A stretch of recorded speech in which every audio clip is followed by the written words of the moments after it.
के द्वितीय अध्याय के तृतीय वल्ली के छठे मंत्र को सुनते हैं। इंद्रियाणां पृथक भावमुद यास्तमयो च यत पृथगुत्पद्यमानानां मत्वा धीरो न शोचति।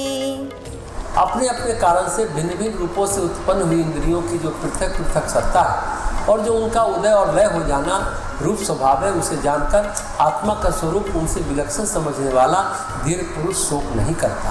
गीता प्रेस की व्याख्या कहती है, शब्द स्पर्श आदि विषयों के अनुभव स्वरूप पृथक पृथक कार्य करने के लिए भिन्न भिन्न रूप में उत्पन्न हुई इंद्रियों के जो पृथक पृथक भाव है तथा जागृत अवस्था में कार्यशील हो जाना और सुसुप्ति काल में लय हो जाना रूप जो उनकी परिवर्तनशीलता है, इन पर विचार करके जब बुद्धिमान मनुष्य इस रहस्य को समझ लेता है कि इंद्रिय, मन और बुद्धि आदि या इनका संघात रूप यह शरीर मैं नहीं हूँ, मैं इनसे सर्वथा विलक्षण नित्य चेतन हूँ, सर्वथा विशुद्ध एवं सदा एक रस हूँ, तब वह किसी प्रकार का शोक नहीं करता, सदा के लिए दुख और शोक से रहित हो जाता है। शरीर की सत्ता जो भी है, मन की सत्ता जो भी है, इंद्रियों की सत्ता जो भी है, लेकिन आत्मा का सत्य उसी से परे है। चित्त में सबसे जटिल संरचना शरीर की नहीं।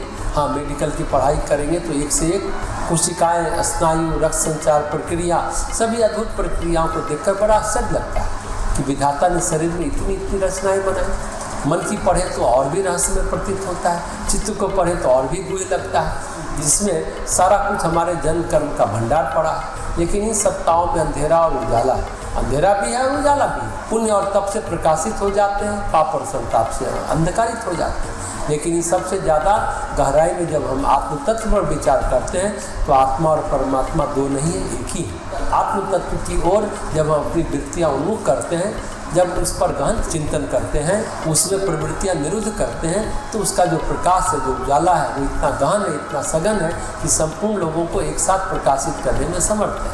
शरीर को, मन को, सबको प्रकाशित करने में सक्षम है। उस परम सत्ता के सामने और कोई सत्ता है ही नहीं। जिसको हम असंभव समझते हैं उससे वह भी संभव हो जाता है। सामान्य क्रम में कर्म से अधिक प्रभावी विचार होता है, क्योंकि विचार कर्म की दिशा को मोड़ देता है। विचार कर्म की दिशा को मोड़ने में सक्षम है, या फिर प्राण का आवेग कर्म की दिशा मोड़ सकता है। भूख लगी, प्यास लगी, पेशाब लगी, शौच लगी, कोई बात हो जाए तो तुरंत तत्काल कर्म की दिशा मुड़ जाएगी। लेकिन संकल्प विचार को स्थिर कर सकता है। एक विचार के अलावा दूसरे विचार को टिकने नहीं देगा। संकल्प सभी चीज़ों को मोड़ देगा।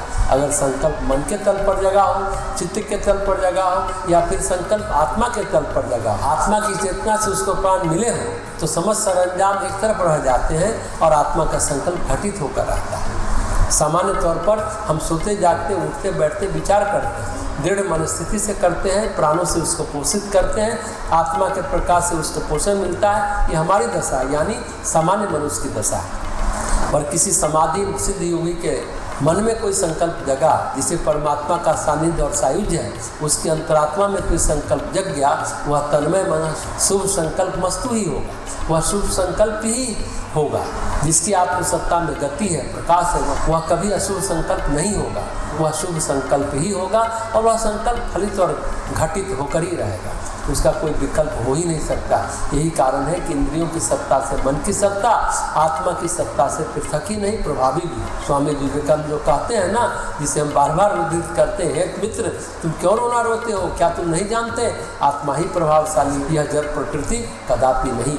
आत्मा इस जड़ प्रकृति में यथोचित परिवर्तन ला सकती है। तो बात यह है कि क्या हम इस महत्व को जानते हैं कि हमारे भीतर यह खजाना छुपा हुआ है।